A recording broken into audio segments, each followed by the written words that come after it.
All right, I think it's recording. Well, this is my 1988 Buick Reatta. I will do a little bit of a night drive. I look like a complete idiot driving around in this thing right now because I have a, I guess you could call it a POV headband, which if it's a little dark, I apologize about that. The digital dash in this car is a little out. This video is more like a test video than it is anything to see how well this thing works and everything. But I'm basically just going to go over the car. Main difference is going to be at night. Eventually I'll redo this with me talking about the touchscreen, with not touchscreen, but dash when it's fixed. Because this car the dash currently isn't working.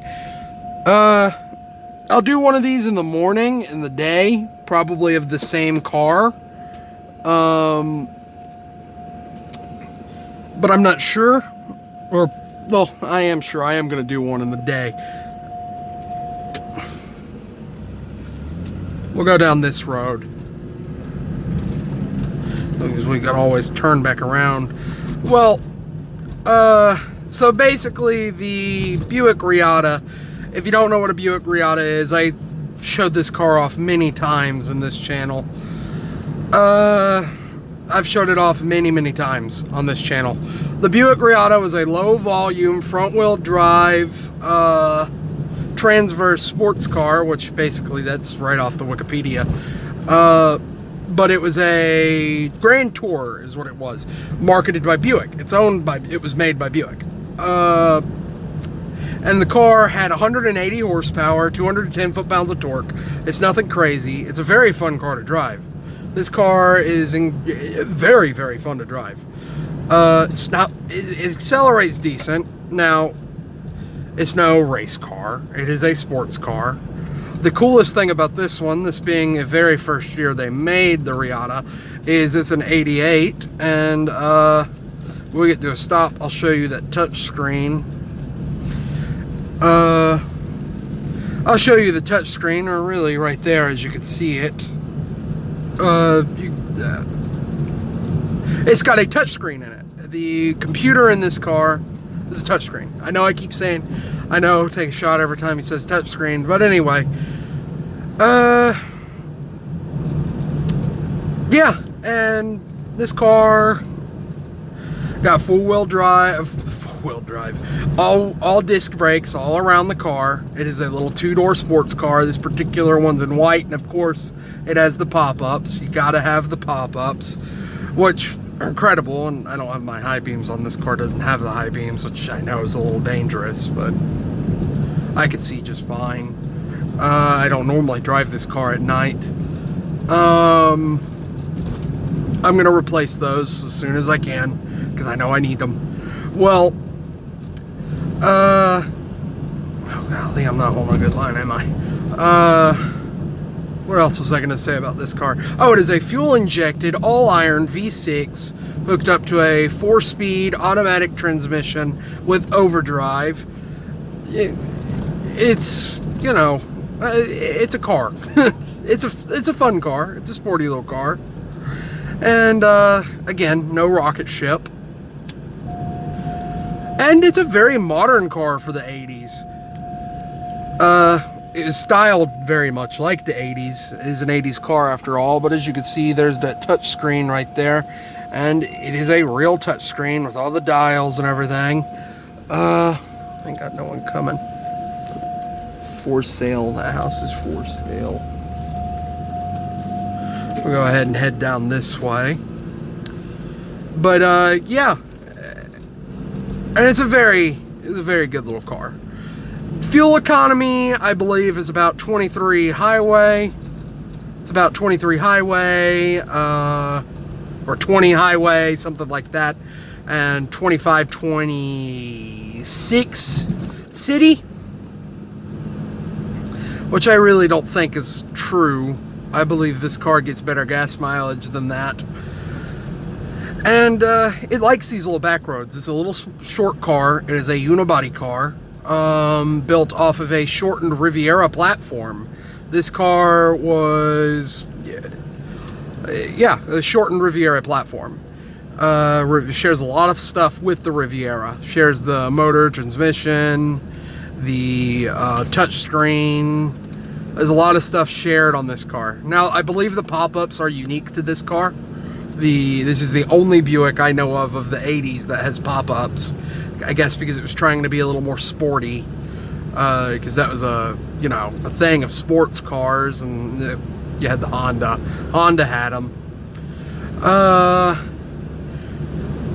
So, yeah. I believe the retail price of one of these, it was more expensive than a Corvette. This car retailed for, I think it was $48,000 in '88, which in today's money is like 70 to 100 grand. It's crazy. It's absolute insane. Why am I braking so early? It's crazy how expensive this car was in '88. I mean, for that price, you could have bought a Corvette, Cadillac, I believe an entry-level BMW. But somebody picked the Buick, which, hey, if they didn't, I wouldn't own it today. So I'm perfectly fine with their choice. But, yeah, and, it was never marketed as a sports car. It was marketed as a Grand Tourer. There's a difference. A Grand Tourer is a personal luxury vehicle, or I call it a personal luxury vehicle. It's really a luxury car with sporty features. Like, even though you call it, there's some models of like Ferraris and stuff like that. Grand Tours, Bentleys are Grand Tours. Even though you call them supercars, and yes, they are supercars, they are Grand Tours. Because they are focused on luxury, but while they're having luxury, they put sportiness on top too. And I guess I'll go over some of the driving feel of this car. This car, it brakes excellent, drives phenomenal. It really doesn't have that much road feel, but it is enough. Corners really well. It's very smooth driving. If you want a fun car that's comfortable, this is it. And I've read reviews on this car, or read snippets of reviews talking about it, basically, and all the reviewers say it drives like nothing else. There's nothing that drives like this car, because it's soft and firm, it's soft and comfortable. It's like you're driving a cloud, but when you want to get on it and it gets to the cornering and everything, this car corners phenomenally. It is very good at handling. And I agree with them. This car is very smooth, very comfortable, but when you want it to be, it can be very sporty. And you can feel all that torque. 210 foot-pounds of torque was the number. I think I already said that.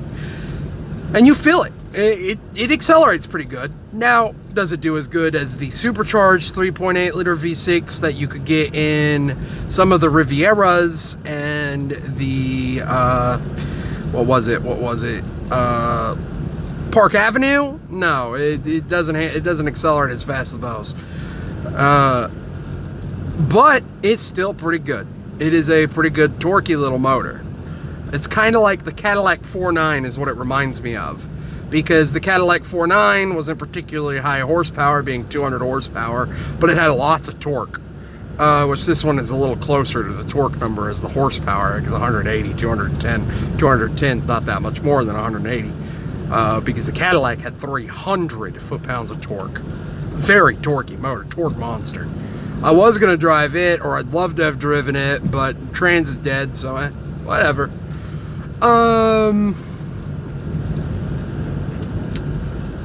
Yeah, lights are pretty good, even though, again, these are just the low beams. And these aren't really all that adjusted well. I need to adjust them. I need to replace them. I'm going to put some LEDs in it that I done found for about 80 bucks. And, yeah. And this car would look so cool with all the dash and everything in it. I really want to fix it. We've tracked the problem down to either the inverter, the relay, or the actual computer that controls all the power supply, because it's lacking a lot of features that I've traced back. They are part of the power supply. Oh, and I was talking about the acceleration. I'm sorry, I trailed off there for a little bit. This car, yeah, it really pulls out of them curves. Now, is it the fastest car in the world out of the curves? No. Is it the best handling car in the world? No. Is it even the most comfortable car in the world? No. It's pretty comfortable and it handles pretty good. But it's got loads of charm. This car's got all kinds of charm. And then it's got all... It's like you're in a time capsule. Especially with that touch screen and that digital dash. It's crazy. This car is... I love this car.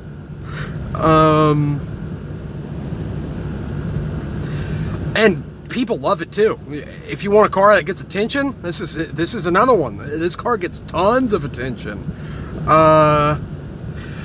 Granted, it's mainly from older folks, but it does get attention. Because I've had like 5 or 6 people ask about the car. They're like, wow, I've never seen one of those before. Last time I saw one of those was back in like 90 something. Or I've always wanted one, but I never could afford it. They were so expensive. And I've had like 3 or 4 people try to buy it from me. This car's crazy. Also, I firmly believe this one's gonna be a collector car one day. I can't say that for sure, but I believe it. I really do soundly believe that, just because of the interest and popularity in the car. And then I believe the popularity is going up because honestly, it might partially be because of that Doug DeMuro dude.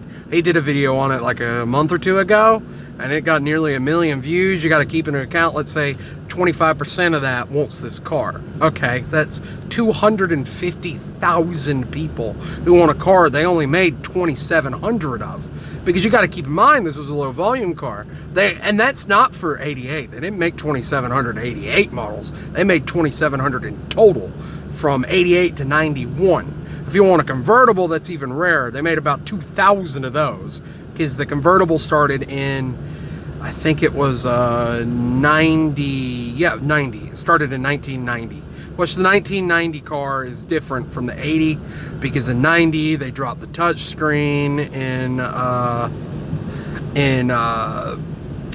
dropped the touch screen and changed the dash out. Which I actually like the 90s dash better. Oh, come on, dude. What you doing? You blinded me. You blinded me. I'm blinded. You blinded me. Which I like the 90s dash better. It's a better dash in my opinion. It has all the information and everything you need on it. Everything's there. But yeah, it's a very good